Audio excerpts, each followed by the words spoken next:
England తో మూడో test ఆడుతున్న భారత్ కు కోలుకోలేని భారీ దెబ్బ తగిలింది.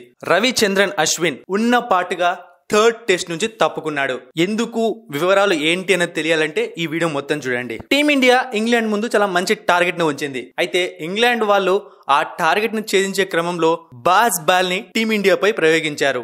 బెన్ డకెట్ టెస్ట్ ఫార్మాట్ లో T20 గేమ్ ఆడాడు. నిన్ననే సెంచరీ నమోదు చేసి 150 వైపు దూసుకుపోతున్నాడు. ఈ వీడియో చేస్తున్న టైంకి టీమిండియా ఎప్పుడు ఎక్కడ టెస్ట్ మ్యాచ్ ఆడినా మనకు one of the match winner Ravichandran Ashwin.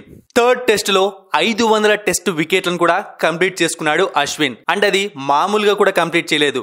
Test format హిస్టరీలోనే అతి తొందరగా 500 వికెట్లు కంప్లీట్ చేసుకున్న జాబితాలో 2వ స్థానంలో ఉన్నాడు ముత్తై మురళీధరన్ తర్వాత. ఇప్పటికే మనపై రెచ్చిపోయి బ్యాటింగ్ చేస్తున్న ఇంగ్లాండ్ ను కట్టడి చేయాలంటే అశ్విన్ టీమ్ లో ఉండడం చాలా అవసరం. కానీ అశ్విన్ తన మదర్ కి హెల్త్ బాలేదు అని చెప్పి ఉన్నపాటుగా అర్ధరాత్రి రాజ్కోట్ నుంచి చెన్నైకి వెళ్లిపోయాడు. ఎమర్జెన్సీ ఇష్యూస్ కారణంగా అశ్విన్ వెళ్లిపోవడంతో టీమిండియా ఇప్పుడు కేవలం 10 మంది ప్లేయర్స్ తో మాత్రమే ఆడాల్సి వస్తుంది. ఒకరు సబ్స్టిట్యూట్ ఫీల్డర్ గా టీమ్ లోకి వచ్చినా వాళ్ళకు బౌలింగ్ చేసే అవకాశం ఉండదు. అశ్విన్ టీమ్ లో లేకుంటే ఎంత కష్టమో ప్రతి ఒక్కరికి తెలుసు. ఇప్పటికే టీమిండియా ఇండియాలో ఎక్స్పీరియన్స్డ్ ప్లేయర్స్ చాలా తక్కువ మంది ఉన్నారు బ్యాటింగ్ డిపార్ట్మెంట్ లో. అయితే బౌలింగ్ లో పవర్ ఉన్న అశ్విన్ లేకపోవడం అనేది టీమిండియాకు తీరని లోటు అవుతుంది. మరి రవిచంద్రన్ అశ్విన్ లేకుండా టీమిండియా ఇంగ్లాండ్ ను ఎలా కట్టడి చేస్తుందో చూడాలి. టీమిండియాకు మ్యాచ్ విన్నర్ అయ్యే బౌలర్ ఎవరో ఇంకొద్దిసేపట్లో తెలిసిపోతుంది.